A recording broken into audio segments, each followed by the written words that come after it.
As you settle in for the night, close your eyes, take a slow breath, and prepare to drift back in time, far back, before the pyramids of Egypt rose, before Rome laid its first stone, before even the idea of history itself was written down. Tonight, we journey to the lands between two rivers, the Tigris and the Euphrates, to a place scholars call the cradle of civilization. This is Mesopotamia. The word Mesopotamia comes from ancient Greek meso, meaning middle, and potamos, meaning river.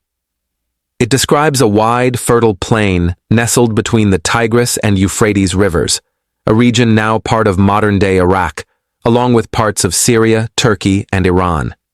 It was here that some of the world's first cities rose from the earth.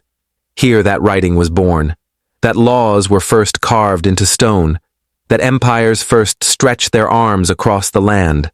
But while textbooks might remember kings and wars, we will drift more gently.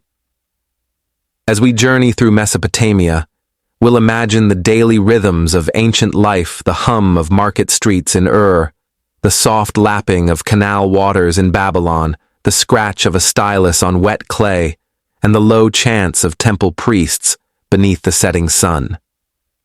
You might be surprised to learn how much of what we consider civilization began right here. The earliest evidence of settled life in Mesopotamia goes back to around 10,000 BCE, with small farming villages nestled near the riverbanks. These early peoples domesticated grains like barley and wheat. They learned to irrigate their fields with the shifting waters of the rivers. Over centuries, these scattered settlements grew into organized cities, places like Eridu, Uruk, and Lagash. Over the next few hours, we'll explore how these early societies gave rise to the Sumerians, the first known civilization in human history. We'll meet legendary rulers like Gilgamesh, whose epic tale is the world's oldest surviving piece of literature. We'll listen for the voices of the Akkadians, the Babylonians, and the Assyrians, all of whom shaped Mesopotamia's destiny in grand, sweeping arcs. We'll visit the monumental ziggurats, towering temple complexes that reach toward the sky like man-made mountains.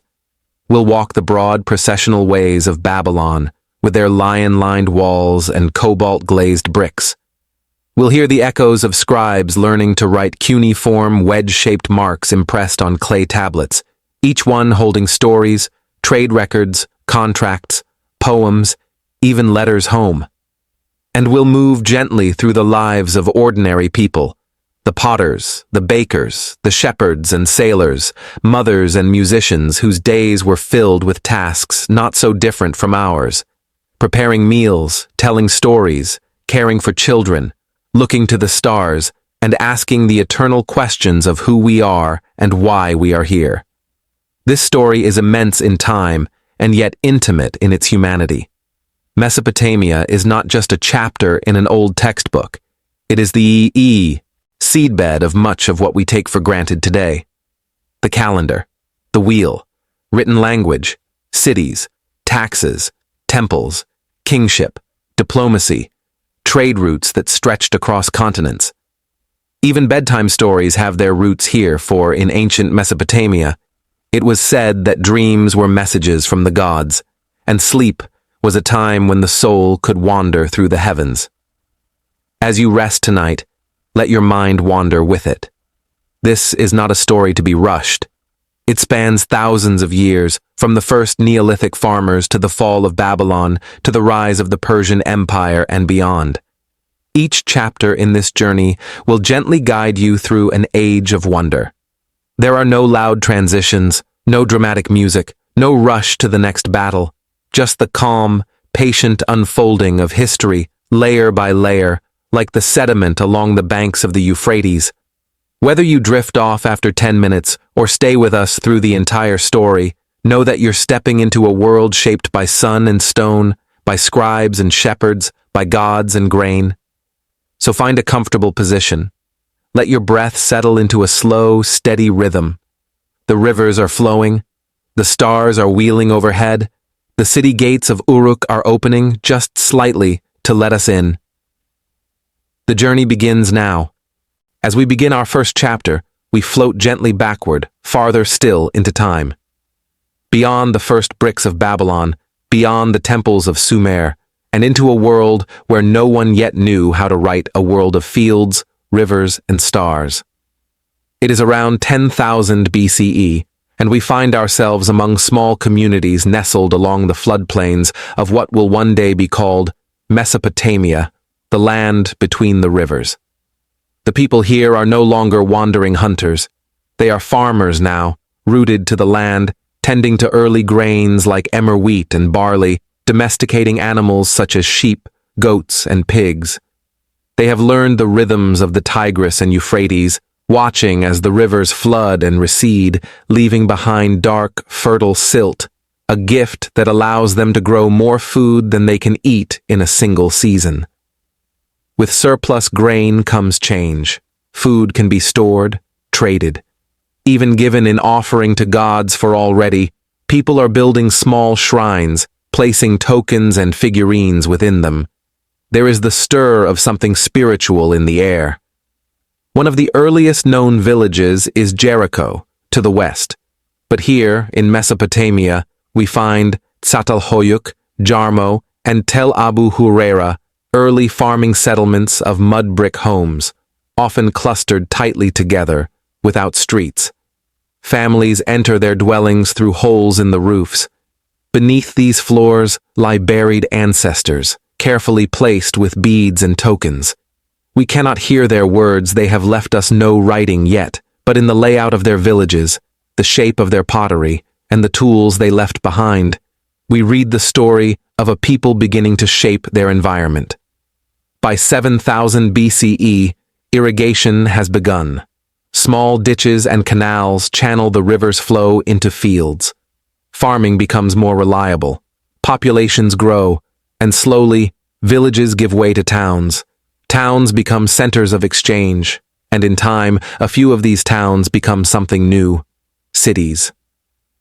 One of the first great cities in world history emerges around 4000 BCE in southern Mesopotamia. Its name is Uruk. Uruk is astonishing for its time. Surrounded by massive walls and home to tens of thousands, it is a true urban center. Within its boundaries rise temples built not just of mud brick, but adorned with painted cones and colored stones. At the center stands the massive Eanna precinct, dedicated to the goddess Inanna, deity of love, war, and fertility. Here we begin to see not just dwellings, but monumental architecture, specialized labor, pottery workshops, weavers, copper workers, priests, administrators, and in time, scribes. For around 3200 BCE, something remarkable occurs in Uruk, the birth of writing. The earliest system is not an alphabet, but a collection of pictographs, impressed into soft clay with a stylus. Over time, these pictures become simplified into wedges, giving rise to cuneiform, from the Latin word cuneus, meaning wedge. At first, writing serves practical needs: counting sheep, recording grain, storage, listing temple offerings. But soon, it is used to record myths, hymns, legal codes, the deeper textures of human thought. Writing changes everything. It preserves memory beyond a single lifetime. It allows for contracts, correspondence, literature, and bureaucracy. We are now firmly in the age of Sumer.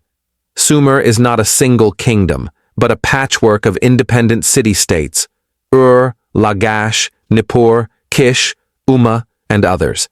Each has its own ruler, its own god, and its own temple at the center of city life, the ziggurat. Ziggurats are not places where people worship inside, but massive step towers believed to bridge heaven and earth. Atop each is a shrine to the city's patron deity. From the base, wide staircases climb upward like mountains built by human hands. In Sumerian cities, the economy is intricately organized. Temples hold land, store food, distribute resources. Labor is recorded in tablets. Clay tokens are sealed in envelopes marked with identifying signs. It's here, in these first cities, that many foundations of later civilizations begin. The wheel, used for pottery, and later for carts. Codified laws, though still primitive. Calendars based on lunar cycles. Geometry, used for surveying fields. Standardized weights and measures. Centralized governance, supported by religion. Rulers in this period are known as lugal, meaning big man. Some are priest kings, others claim divine support. One of the most famous figures from early Sumer is Gilgamesh, the legendary king of Uruk. He may have been a real ruler around 2700 BCE, but his deeds echo through mythology. In the Epic of Gilgamesh, he is a warrior, a builder, and a seeker of immortality. The tale describes his friendship with Enkidu, a wild man created by the gods, their adventures, Enkidu's tragic death, and Gilgamesh's long journey in search of eternal life. Though he fails to escape mortality, Gilgamesh learns a profound lesson that human legacy lives on through deeds and memory. It is a message as relevant now as it was 5,000 years ago. By around 3000 BCE, Mesopotamian society has become richly complex. There are class divisions, nobles, priests, craftsmen, farmers, and slaves. There are schools called edubas, where boys learn to write on clay tablets, practicing the same signs again and again. There are temples and markets, canals and gardens, festivals and funerary rites. Even in death, Sumerians believe the soul travels to the underworld, a shadowy place beneath the earth. They are buried with offerings, food, amulets, small statues, tokens for the journey beyond. Daily life in Sumer is both structured and poetic. A man might wake at dawn to tend his barley fields, tracking the sun's movement through simple tools. A woman may weave cloth, prepare bread from ground grain, or attend a temple ceremony in honor of Inanna. Children play in courtyards, while the call of reed flutes drifts through the streets. The bee, air smells of earth and smoke. The river gurgles nearby, teeming with fish. Date palms sway gently in the breeze.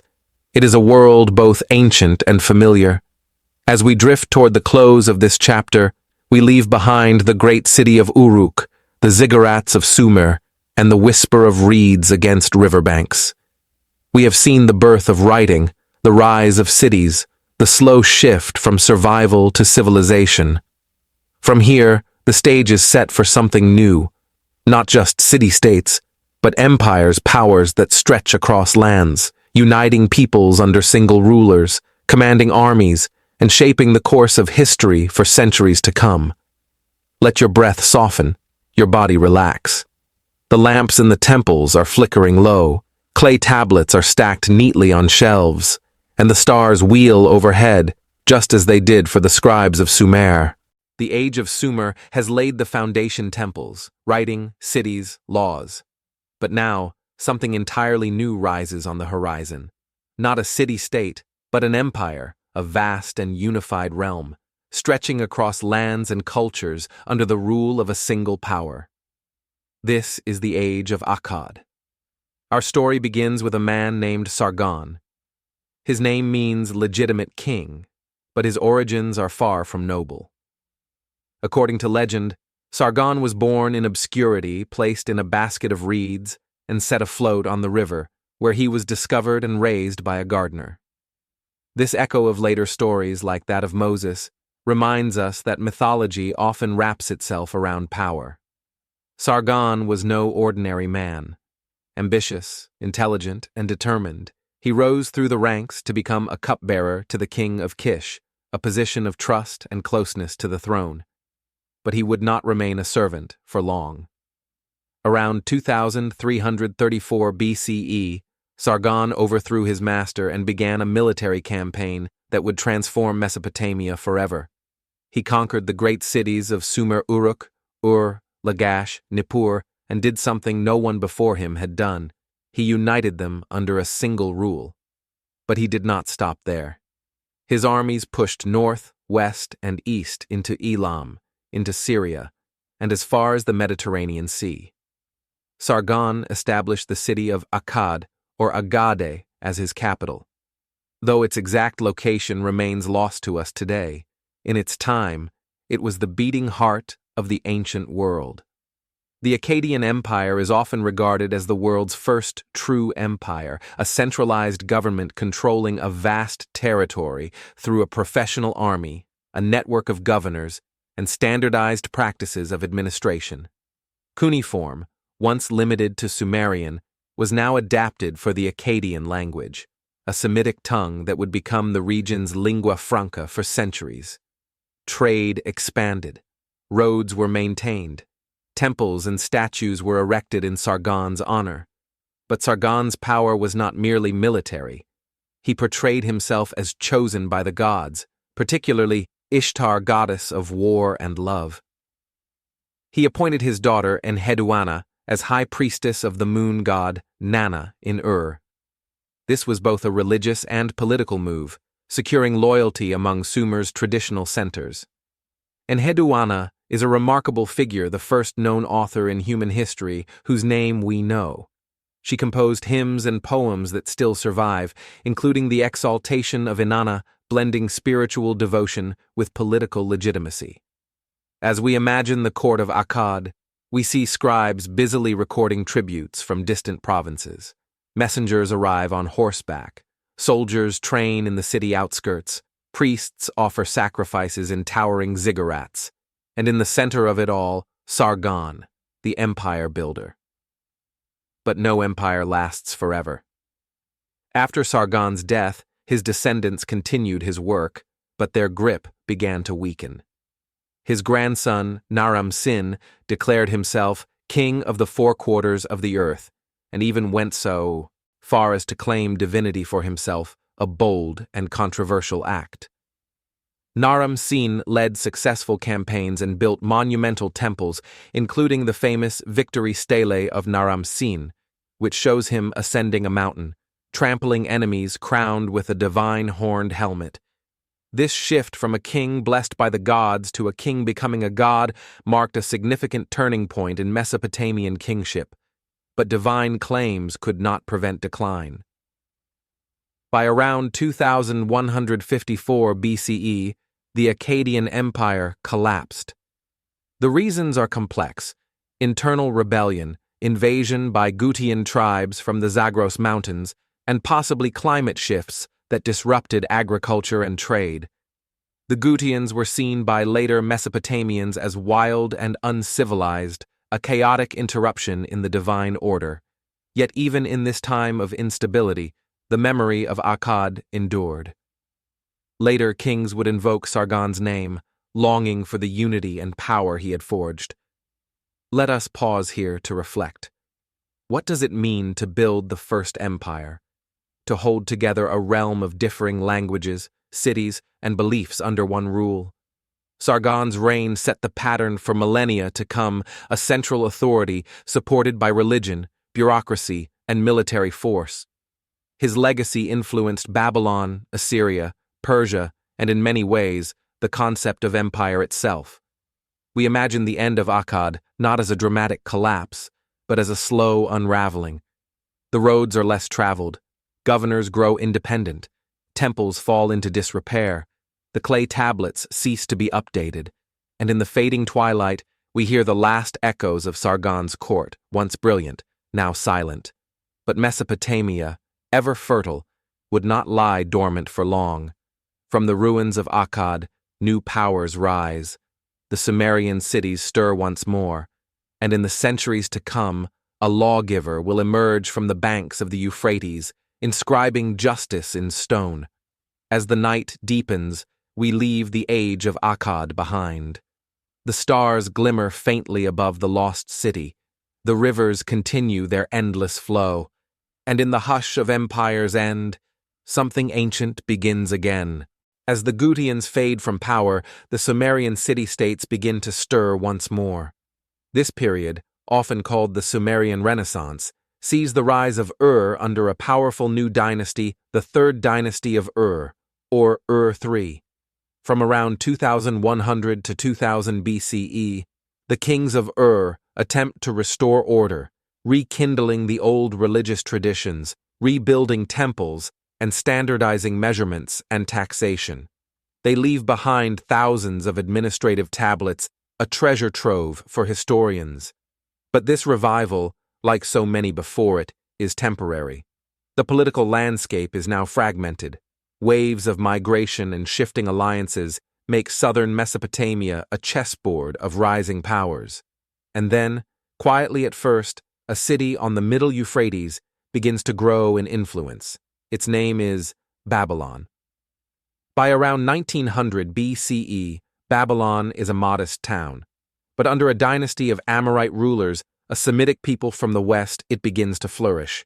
And at the heart of this transformation is a king whose name will echo for millennia, Hammurabi. Hammurabi comes to the throne around 1792 BCE. He is not the first Babylonian king, but he is the one who turns Babylon from a regional center into the heart of a unified kingdom. His rule is wise, pragmatic, and deeply strategic. He consolidates power through alliances, diplomacy, and military campaigns. By the time of his death, around 1750 BCE, he controls much of southern and central Mesopotamia. Babylon is now the undisputed capital of a powerful kingdom. But Hammurabi's most enduring legacy is not in conquest, it is in law. Around 1754 BCE, Hammurabi orders the creation of a legal code, a collection of nearly 300 laws, inscribed on a tall basalt stele and placed in a public location for all to see. This is the Code of Hammurabi, one of the oldest surviving written law codes in the world. Let us pause and imagine this stone monument. It stands over 7 feet tall. At its top, a carved image. Hammurabi stands before the god Shamash, the divine judge. Shamash extends a rod and ring symbols of justice to the king, confirming his right to rule. Beneath this image, the laws unfold in neat, columned, cuneiform script. They are not abstract theories. They are practical, detailed, and deeply embedded in the society they serve. The laws cover a wide range of topics: trade and contracts, wages and property, marriage and inheritance, crime and punishment, slavery and debt. They reflect a world of markets, fields, homes, and temples, a world governed by order and hierarchy. The principle behind many of the laws is one we recognize: lex talionis, the law of retaliation. If a man breaks the bone of another man, his bone shall be broken. If he puts out the eye of a noble, his eye shall be put out. Yet justice is not blind. The penalties vary depending on social class. A noble, a free man, and a slave receive different consequences for the same act. It may seem harsh to us, but the code also includes protections. If a builder constructs a house that collapses, he is held accountable. If a woman is wrongly accused, she has recourse. If a tenant farmer suffers loss due to natural disaster, his obligations may be waived. This is a world trying to balance power and fairness, divine will and human need. But Hammurabi's reign is not just about laws. Under his rule, Babylonian culture blossoms. The city itself grows, its streets laid with brick, its canals flowing with clear water, its ziggurat rising to honor Marduk, the city's patron deity. Marduk's temples are adorned with sacred statues, golden vessels, and walls carved with mythic scenes. We imagine scribes at work in quiet chambers, copying tablets of history, law, mathematics, and astrology. Students at the Aduba practice long lists of signs, learning the intricacies of the cuneiform script. Priests chant hymns in cool, incense-filled halls. Merchants trade in grain, textiles, and metals, their records etched into damp clay. Daily life in Old Babylon is structured and vivid. The homes are made of sun-dried brick, arranged around open courtyards. Families cook over clay ovens, grind flour with stone, and store food in tall jars sealed with wax. Women may be weavers, priestesses, or traders. Children play with toys carved from wood, or baked clay miniature carts, animals, and rattles. In the evening, families gather to share food, tell stories, and watch the stars, for Babylon is a city of watchers. The Babylonians are deeply interested in the heavens. Their priests chart the movements of stars and planets, connecting celestial rhythms to earthly events. Over time, they develop systems of astronomy and mathematics that will echo through the ancient world and beyond. As we drift through these calm streets, we begin to see how Babylon is becoming not just a political center, but a cultural beacon. After Hammurabi's death, however, the empire begins to fracture. His successors lack his strength and foresight. Rival powers emerge, and invasions begin anew. By 1595 BCE, the city is sacked by the Hittites, a rising Anatolian power. Though the Hittites do not remain, the blow marks the end of the old Babylonian period. Yet Babylon will rise again stronger, more magnificent, and more mysterious than ever in the centuries to come. As we close this chapter, reflect on what has been created. A code of laws etched in stone. A kingdom unified not only by conquest, but by justice. A city where scholars and merchants, priests and builders, live side by side under the watchful gaze of their gods and the silent stars above.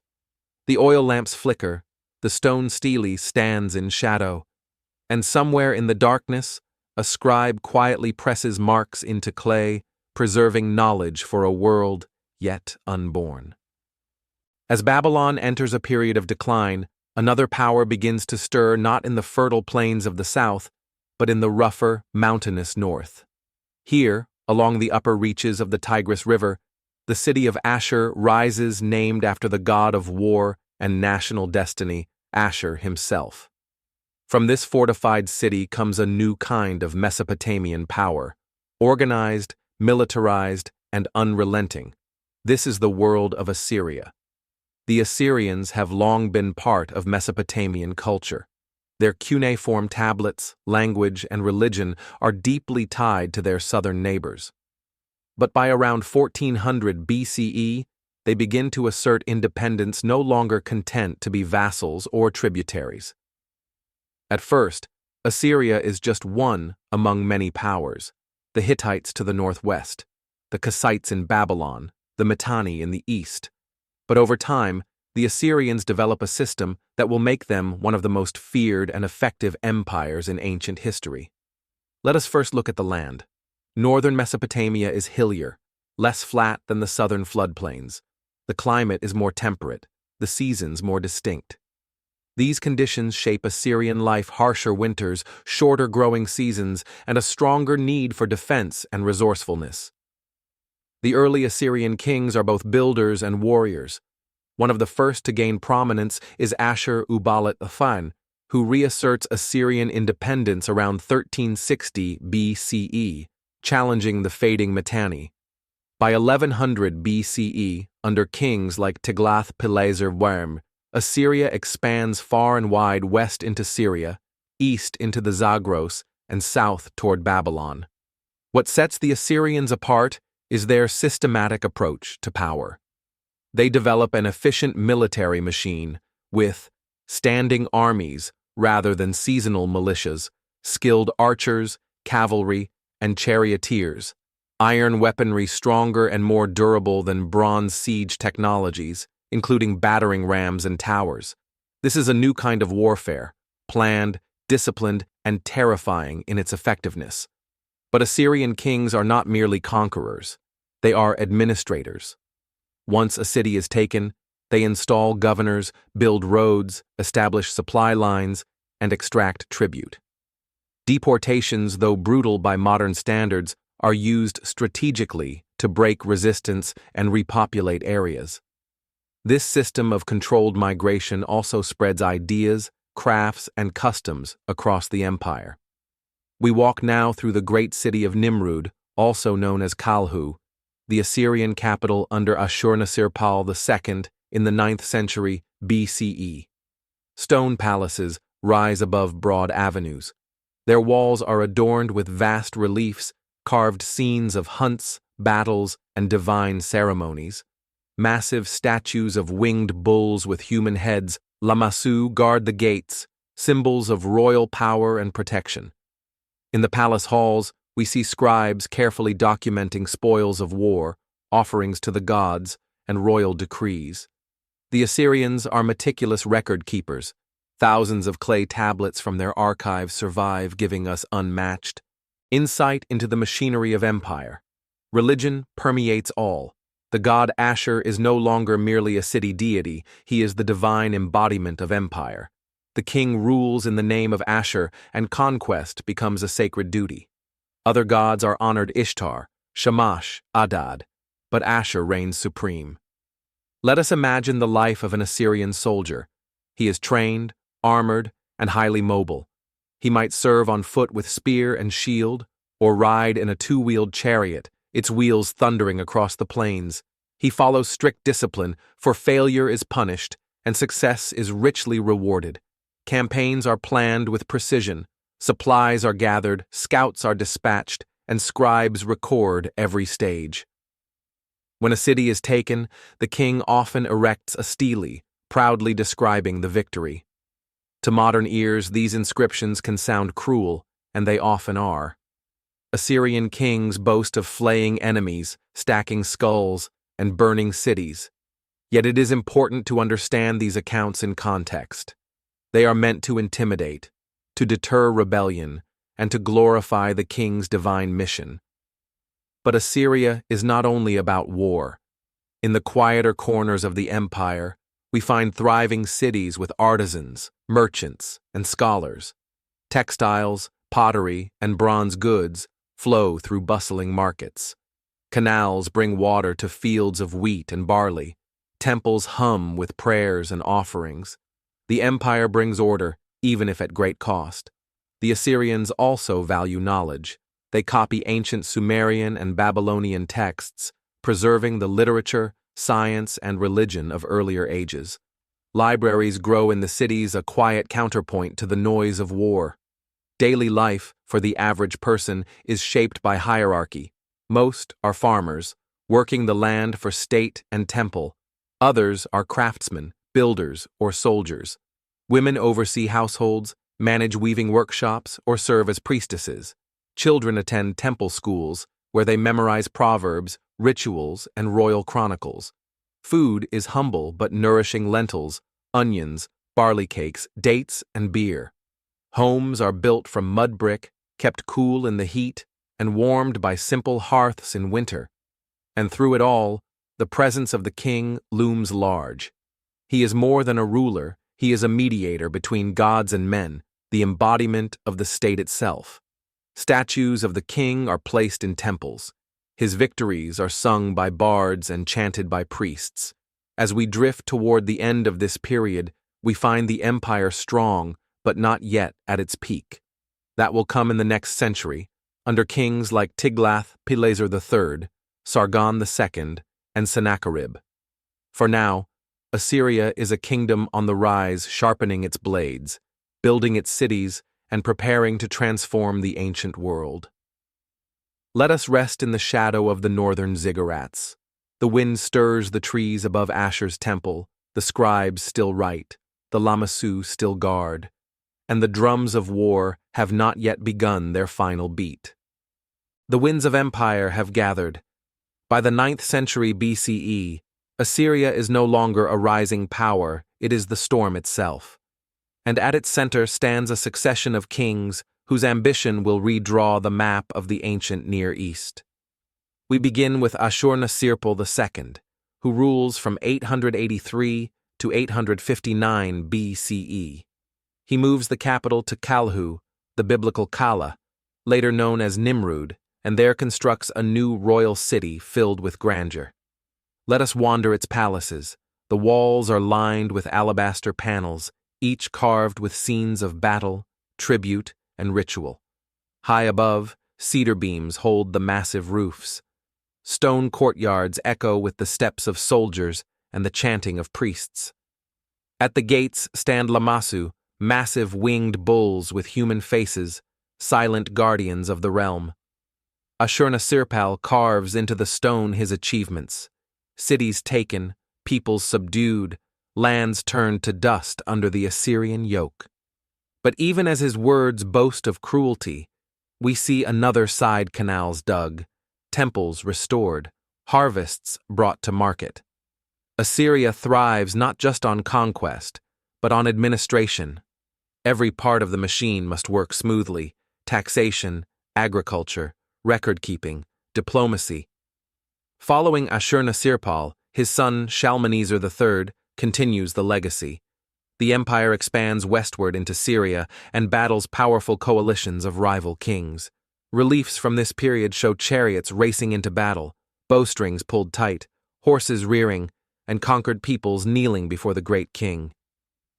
Yet Assyria is not invincible.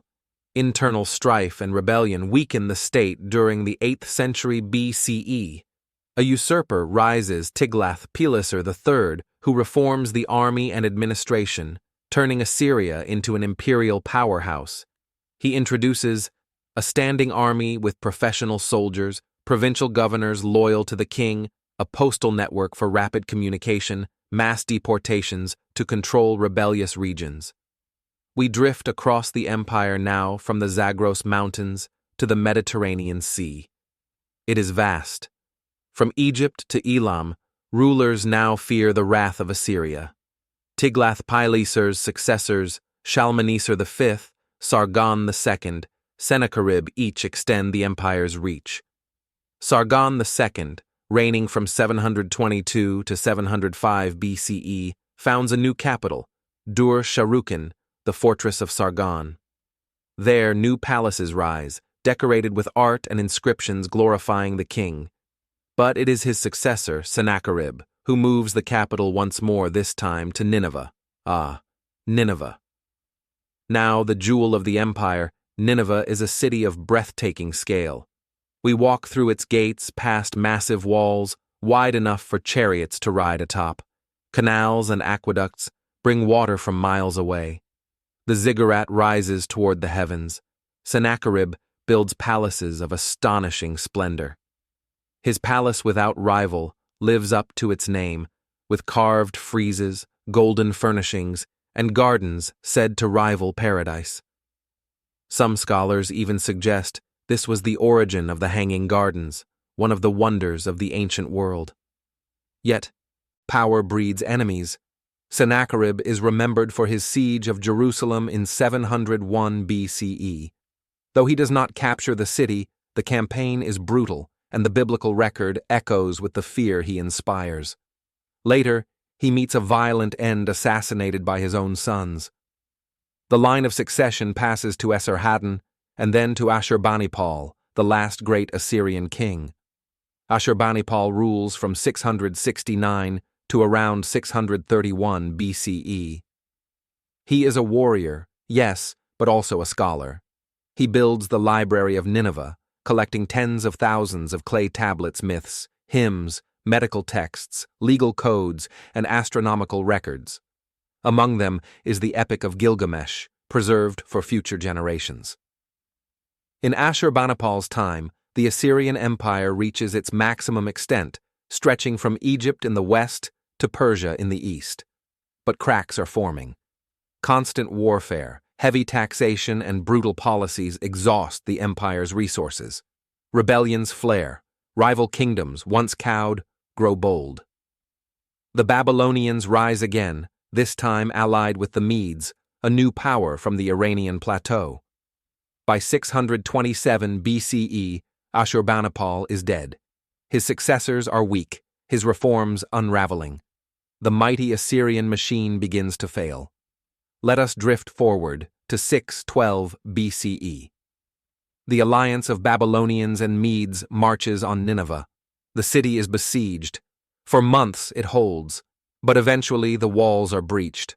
Fire consumes palaces, statues fall, tablets crack in the heat.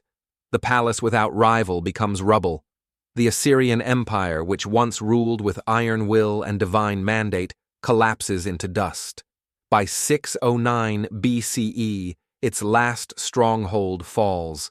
The empire is no more. What remains are ruins, reliefs, and the written word.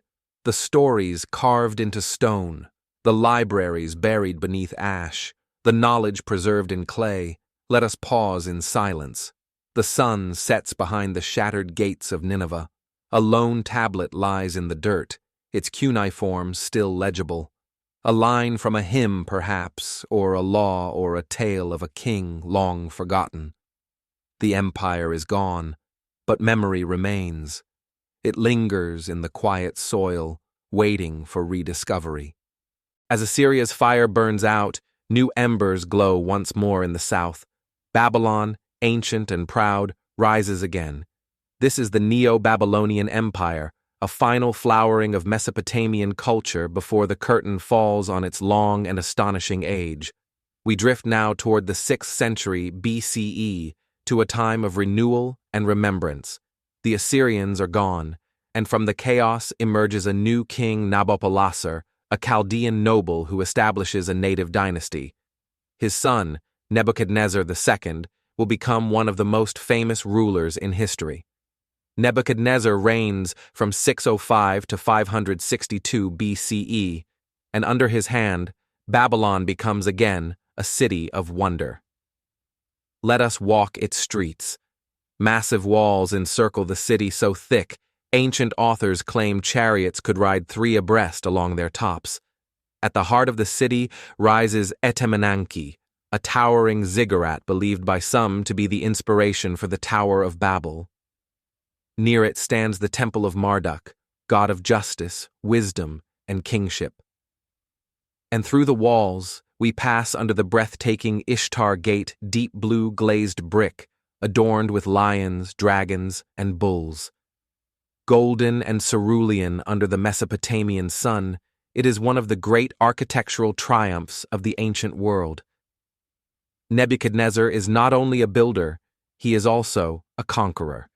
He campaigns westward, defeating the Egyptians and expanding Babylonian influence across the Levant. It is during this time that he famously besieges Jerusalem, an event recorded in both Babylonian chronicles and the Hebrew Bible. Many captives are taken back to Babylon, including prophets and scribes, giving rise to the period of the Babylonian exile. This exile is not merely punishment. It becomes a time of transformation. The Hebrew people write, reflect, and preserve their traditions. Some of the Old Testament texts are shaped during this very period, shaped by the rhythms, stories, and symbols of Mesopotamian civilization. And in Babylon itself, life continues to flourish. We sit by a quiet canal. Fishermen haul their nets. Women grind grain beneath shaded awnings. Priests chant in temples. Astronomers record the movements of Venus and Mars. Scribes press sharp styluses into damp clay, still using cuneiform, the writing system born thousands of years before. Time seems to fold. The ancient and the present coexist in the same city, the same streets. But Babylon's revival is short-lived. In 539 BCE, the city falls not to violence, but to strategy. The great Persian king Cyrus the Great diverts the Euphrates, enters the city with little resistance, and adds Babylon to the growing Achaemenid Empire. Cyrus is welcomed as a liberator. He honors Marduk, restores temples, and allows exiled peoples, including the Jews, to return home. From this point, Mesopotamia passes through many hands: Persians, Greeks, Parthians, Romans, Sasanians, Arabs. The cities slowly decline. Cuneiform fades. Temples fall silent. By the 1st century CE, few can still read the ancient script, but the spirit of Mesopotamia does not vanish. Its stories, ideas, and inventions continue often in unseen ways. The Sumerians gave us writing, a way to preserve thought beyond the breath. The Babylonians refined mathematics, using place value and the number 60 still present in our clocks and circles. The Assyrians gave us models of empire, of bureaucracy, law, and centralized rule. The priests watched the heavens and laid the foundation for astronomy and astrology. The scribes recorded epics, myths, and laws that echo through world literature, and always the river flowed. The Tigris and Euphrates, winding through this ancient land, were both cradle and grave, nurturing the first cities, and eventually carrying their memories to the sea. In the 19th century, the modern world rediscovered Mesopotamia. European explorers and local scholars unearthed buried cities, Nineveh, Ur, Lagash, Babylon. In shattered palaces and beneath layers of dust, they found tablets, thousands upon thousands, carefully preserved in hardened clay. For over a century, scholars worked to decode the lost scripts. Today, we can read the thoughts of men and women who lived 5,000 years ago. We can hear their songs, follow their laws, and dream their dreams. Their voices are quiet, but they speak still. Let us close now with a final reflection. You have journeyed across more than 4 millennia, from reed huts in Sumer to the libraries of Ashurbanipal, from ziggurats to battlefields, from the rise of kings to the fall of empires. As you rest, imagine the quiet shores of the Euphrates, the wind rippling through date palms, the faint echo of a temple chant, the stars above, unchanged, watching over a world once young. Mesopotamia is gone, but never lost. It lives in our words, our numbers, our stories, and our wonder. Sleep now, in the embrace of history. The rivers will carry your dreams.